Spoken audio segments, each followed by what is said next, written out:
Hello everyone, this is me Sadia here. मैं आपके लिए लेके आई हूँ एक और रीडिंग जो कि होगी for whoever needs it. Topic रहेगा उन लोगों के लिए जिनके माइंड में हज़ार सवाल चल रहे हैं बट आपको जवाब नहीं मिल रहा। उसका आंसर येस है, नो है, मे बी है, क्या है, और आप जानना चाह रहे हो। तो उसके लिए रीडिंग आप देख सकते हो। इसमें मैं आपको 2 सवाल पूछने का टाइम दूंगी, साथ में हम ओरेकल गाइडेंस ऐड करेंगे इसमें। So stay tuned. और रीडिंग शुरू करने से पहले रिमाइंड करवा दूँ कि ये एक जनरल रीड है, सबके साथ मैच कर भी सकती है और नहीं भी।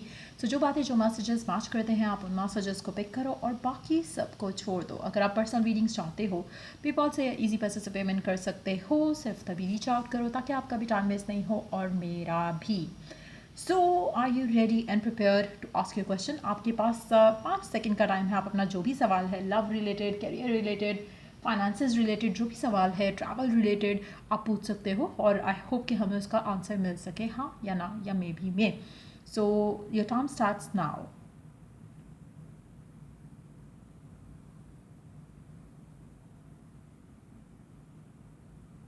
Let's find the answer.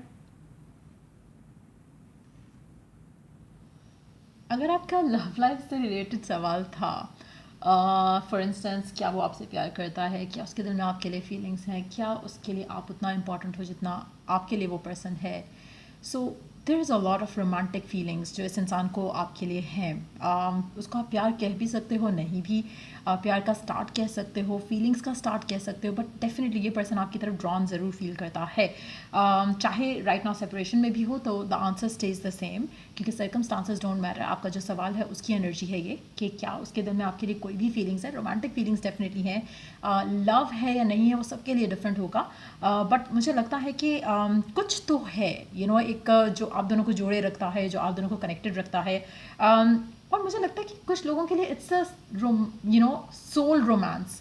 जैसे एक होता है ना कि एक when I say romance, I don't mean it in a sexual way. Sexual way भी हो सकता है कुछ लोगों के लिए। When I say soul romance, it's more about कि आप एक दूसरे को थोड़ा बहुत तंग करते हो, इन इन फिर आप एक दूसरे के पास आते हो। उस तरह की एनर्जी मुझे ज़्यादा लग रही है यहाँ पर। इट्स मोर लाइक कि you both are so connected to each other, और देयर इज़ सो मच जो कि शायद वर्ड्स में एक्सप्रेस नहीं किया जा सकता। सो देर इज़ दैट फीलिंग जो मुझे दिख रही है यहाँ पर कार्ड के अंदर, आपके कनेक्शन को लेकर, आपके सवाल को लेकर। व्हेन इट कम्स टू तो उन लोगों के लिए जिनका सवाल था हाँ या ना में या मे बी में, so the answer is a yes and a may be. कुछ लोगों के लिए मे बी है, बट कुछ तो है इस जो भी आपके पर्सन है उससे रिलेटेड। अगर आपने सवाल किया है, अगर आपका सवाल है कि क्या इसकी लाइफ में कोई और इंसान है, तो इन दैट सिचुएशन टू मुझे नहीं लग रहा कि इसकी ज़िंदगी में कोई और इंसान हो सकता है। इवन दो ये पर्सन इज़ रोमांटिक, फ्लर्टेशियस, लेकिन this person has nobody else in their life. At least जो कार्ड की एनर्जी है, it's not indicating any third party here. Let's see, अगर आपका सवाल है कि उसकी ज़िंदगी में कोई और इंसान है, हाँ या ना, लेट्स सी। एक और कार्ड देखते हैं ताकि कंफर्मेशन हो जाए। Remain positive. सो अगेन, मैंने लाइक आई सेड अर्लियर, मुझे इस कार्ड की एनर्जी बहुत पॉजिटिव लग रही है। जो भी आपका सवाल है उससे कनेक्टेड में मुझे लगता है कि there is something beautiful in this energy that your person has towards you. So remain positive. Negative सोचने की ज़रूरत नहीं है कि क्या उसकी ज़िंदगी में पर्सन है कोई, ब्ला ब्ला ब्ला। कीप योर सेल्फ पॉजिटिव और हमेशा अपने आप को ये बताते रहो, अफर्म करते रहो कि आपका पर्सन आपसे ज़्यादा आपको प्यार करता है। सो अलाउ दैट न्यू बिलीफ, कि वो आपका न्यू बिलीफ इतना स्ट्रांग हो जाए कि वाकई आपको ऐसी रियलिटी में दिखना शुरू हो जाए। अच्छा, वो लोग जो राइट ना अपनी अपने किसी भी करियर के पॉइंट ऑफ व्यू से सवाल कर रहे हैं, the answer is yes in your favour. जो भी आपका सवाल है, अपने सिचुएशन को लेकर पॉजिटिव रखो। स्पेशली अगर आप पैशनेट हो टूवर्ड्स समथिंग और आप करना चाहते हो, पाना चाहते हो, आप जानना चाहते हो कि आपके लिए सही है या नहीं है, सही है। अगर आप जानना चाहते हो कि आपको ये चीज़ मिलेगी जो भी आप करना चाह रहे हो, फाइनेंशियली गेन मिलेगा, आपको फाइनेंशियल स्टेबिलिटी मिलेगी, ट्रैवल मिलेगा, the answer is the yes. अगर आप ट्रैवल के बारे में क्वेश्चन कर रहे हो, मुझे लगता है कि आप में से कुछ लोगों के लिए आपकी लव लाइफ का स्टार्ट भी इस ट्रैवल के बाद होगा। So there is a lot of positivity. और कुछ लोगों के लिए एक और चीज़ मैं यहाँ पे मेंशन करूँगी, I don't know why, but I am picking up that energy too, कि आपकी ज़िंदगी में अगर थोड़े स्ट्रगल्स हैं तो मुझे लगता है फाइनेंसिस को लेकर या किसी और चीज़ को लेकर, तो उसमें आपके पर्सन की लक बहुत काउंट करेगी। जैसे ही आपके पर्सन की लक आपकी ज़िंदगी में आएगी तो आपके जो रुके हुए काम हैं वर्क से रिलेटेड, फाइनेंसिस से रिलेटेड, वो सॉल्व होना शुरू हो जाएंगे। सो लेट्स सी, एक और सवाल का टाइम आपका। अच्छा नहीं, हमने ओरेकल गाइडेंस नहीं ली, होल्ड ऑन। पहले सवाल को लेकर ओरेकल गाइडेंस क्या है आपकी? कौन सा वाला डेक यूज़ करें हम? I really don't want कि रीडिंग ज़्यादा लंबी हो जाए, so maybe we can take this deck. Hold on. Okay, that's a mess. Okay, ये वाले डेक से लेते हैं। लेट्स सी कि आपके लिए ओरेकल गाइडेंस क्या है पहले सवाल को लेकर। शुक्र मुझे याद आ गया, I usually forget. Wow, so 2 cards हैं आपके लिए। जो भी आपकी करंट सिचुएशन है जिसके बारे में भी आपने सवाल किया था, आपको बहुत सारी चीज़ें ऐसी लग रही हैं कि इम्पॉसिबल है, ऐसा नहीं हो सकता, पॉजिटिव कुछ नहीं हो सकता, या कुछ नेगेटिव बिलीव्स बन चुके हैं सिचुएशन को लेकर, उसको आपने बदलना है।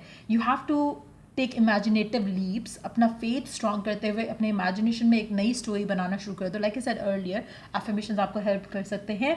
अपने जो भी आपके डिसबिलीफ हैं, फियर्स हैं, उनको आपने चेंज करना है अपनी सिचुएशन को लेकर, और everything is going to be all right. कहीं ना कहीं मुझे लगता है कि आप में से मेजॉरिटी लोग कहते कुछ हैं, करते कुछ हैं। अगर आप कहते भी हो कि आप अपने पर्सन से मूव ऑन कर चुके हो, आपको मैटर नहीं करता, still you are lying to yourself. किसी और से झूठ बोलना तो वो आप बोल सकते हो, लेकिन you are lying to yourself as well. So बहुत इंपॉर्टेंट है राइट नाउ एक चीज़ करना कि अपने आप से ट्रूथफुल हो जाओ।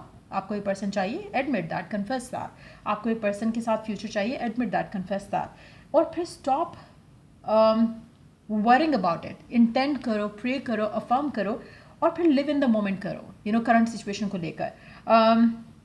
मुझे लगता है कि आप काफ़ी दफ़ा इस कनेक्शन की अगर हम बात करें, आप हमेशा अपने आप से कोई प्रॉमिस करते हो और उसको तोड़ देते हो। आप हमेशा अपने साथ कहते हो कि नहीं, I am gonna change this, and then फिर आप वो नहीं करते हो। So start doing the things जो आप अपने आप से प्रॉमिस करते हो एंड देन कर नहीं पाते हो। अपने आप को डेडिकेटेड करो towards one goal, one wish, one situation जो आप करना चाहते हो, हासिल करना चाहते हो। कोई आपको फेल नहीं कर सकेगा उस सिचुएशन में अगर आप खुद अपने आप को फेल नहीं करते हो। So that's your oracle guidance. Let's see के अगला सवाल क्या है आपका। You have the time 5 second का। सो लेट्स सी कि क्या है सवाल आपका।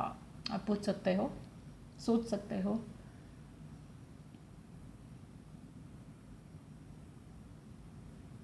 सो लेट्स सी क्या है जवाब आपका। The answer is a yes. जो भी आपका सवाल था, नेगेटिव था या पॉजिटिव था, उसका आंसर येस है। मेजॉरिटी लोगों के लिए पॉजिटिव होगा, because I can see the rainbow here. So it's gonna be like a new beginning is coming. एक ब्लेसिंग आ रही है आपकी ज़िंदगी में। जो भी आप चाह रहे हो आपको मिलेगा।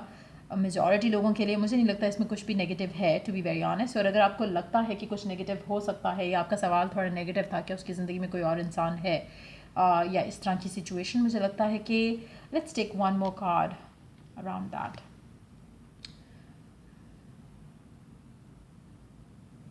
अगर आपको डाउट है कि उसकी ज़िंदगी में कोई और इंसान है, या अगर आपका सवाल किसी इस तरह की सिचुएशन से कनेक्टेड था, तो the divine doesn't want you to stop. आपकी जो विश है, आपका जो डिज़ायर है, आपने उसके ऊपर गिव अप नहीं करना है। That's the message from divine. इसमें मैं कुछ नहीं कह रही हूँ, but that's what is coming in again. मुझे लगता है कि जो भी सिचुएशन है, जो भी आपका सवाल था, आपके फेवर में था या आपके अगेंस्ट था। जैसे आप किसी और के बारे में पूछो, क्या वो उस इंसान को प्यार करता है, ब्ला ब्ला ब्ला। अगर कुछ भी ऐसा जो कि आपके अगेंस्ट भी सवाल था जिसका आंसर यस आया है, मुझे लगता है कि जो भी सिचुएशन है ना, वो आपके हक में बेहतर हो जाएगी। So instead of worrying about it, आपने अपनी विश को विश करते रहना है। You have to stay positive. आपको अपने विश डिज़ायर के ऊपर गिव अप नहीं करना। अल्टीमेटली चीज़ें आपके हक में हो जाएंगी। अगर आपका सवाल है क्या वो किसी और को चूज़ कर लेंगे, द आंसर इज़ येस। लेकिन हो सकता है कि वो घूम फिर के वापस आपके पास आएँ, अगर जॉब से रिलेटेड सवाल है आपका। अगर आपका सवाल है कि क्या आपके लिए बाहर शिफ्ट होना या आप अपनी कंट्री में रहना सही है, जो भी इस तरह के जो भी सवाल हैं, मुझे लगता है कि जो भी आपकी डिज़ायर है वो पूरी हो सकती है, बहुत स्ट्रॉन्ग चांसेस हैं। सो उसके ऊपर आपने गिव अप नहीं करना। Keep trying, keep trying, keep trying. आपको सक्सेस मिल जाएगा उस सिचुएशन में। और एक गाइडेंस जल्दी से देख लेते हैं, because I have to wind this read up. और एक गाइडेंस क्या है इस सवाल के सिनेरियो में।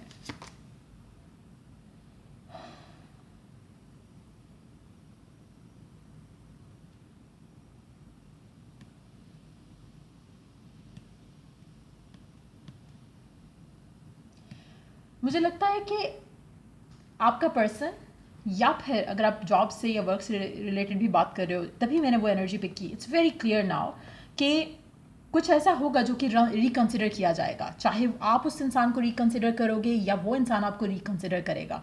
सो somebody is going to be returning back to you for some reason. मुझे नहीं पता कि कौन होगा, क्या किस तरह से होगा। हो सकता है कि आपने किसी जगह पे अप्लाई किया हो और आपको उन्होंने रिजेक्ट कर दिया, उन्होंने किसी और को चूज़ कर लिया, एंड देन मे बी वो पर्सन छोड़ के चला जाए और वो फिर से आपको रिकंसिडर करे। सो कुछ इस तरह का सिनेरियो भी हो सकता है। लव लाइफ में भी ऐसी बात हो सकती है कि हो सकता है कि आपका पर्सन किसी और के साथ मूव ऑन किया और देन वो आपको रिकंसिडर करेगा। सो वो चांसेस भी हैं, और ये एक ऐसी वियर्ड चीज़ होगी कि आप इमेजिन भी नहीं कर सकते कि ऐसा होगा। और ट्रस्ट में ऐसा बहुत सारे लोगों के साथ हुआ है। मैंने पर्सनल रीडिंग्स में मेरे साथ काफ़ी दफ़ा ऐसा हुआ है कि किसी ने कोई रीडिंग ली अबाउट स्टडीज़, और इसी तरह से किसी ने कोई रीडिंग ली अबाउट जॉब कि सेलेक्ट नहीं हुआ, यू सेड कि सेलेक्ट हो जाएगा। तो I did again the same reading for that person, और मैंने कहा हाँ अभी भी यही आ रहा है कि सेलेक्ट हो जाएगा। एंड अनएक्सपेक्टेडली जिस पर्सन को उन्होंने चूज़ किया था, that person left that job, और उसकी जगह उन्होंने फिर से उसको रिकंसिडर किया, and that's how they got the job. क्योंकि एनर्जीज़ में तो वही आ रहा था जो मैंने उसको दोबारा भी रीडिंग की, मैंने कहा नहीं वही आ रहा है कि you will be selected, and that person was selected. So ultimately ऐसी कुछ सिनेरियो आपके साथ होगा जहाँ पर आपको रिकंसिडर किया जाएगा। हो सकता है कि पहले पर्सन किसी और को चूज़ कर ले, लेकिन you will be reconsidered bye them again, या वाइस वर्सा भी हो सकता है। आपके एंड से रिकंसिडरेशन चले एंड देन चीज़ें आपके हक में बेहतर हो जाएँ। Try to stay glad. Divine चाहता है कि आप खुश रहो। आपको किसी भी तरह से फियरफुल होने की, डाउटफुल होने की ज़रूरत नहीं है। आप जो चाहते हो आप वो हासिल कर सकते हो। आपकी डिटर्मिनेशन जो है, आपका सक्सेस जो है, उसके ऊपर उसके ऊपर डिपेंड करता है। आप कितने डिटर्मिन्ड हो टू बी हैप्पी, कितने डिटर्मिन्ड हो कि आप अपनी विश, अपनी डिज़ायर हासिल कर सको, उसके ऊपर बहुत चीज़ें डिपेंडेंट होती हैं। सो मेक श्योर कि आप अपने आप को पॉजिटिव रखो, और अपनी ज़िंदगी में खुद के ऊपर जो काम करना है वो सबसे इंपॉर्टेंट काम होता है, और अगर आप उसको ही इग्नोर कर जाते हो तो सिचुएशन ख़राब हो सकती है। So try and work on those things, and I hope it was of help. And अगर आपको हेल्प किया हो, गाइड किया हो, तो लाइक शेयर सब्सक्राइब जरूर करो। अगर आपको कोई भी एफर्मेशंस या कुछ भी पर्सनल रीडिंग चाहिए तो आप डिस्क्रिप्शन बॉक्स चेक कर सकते हो। Till I do the next reading, आप लोगों के लिए टेक केयर एंड बाय।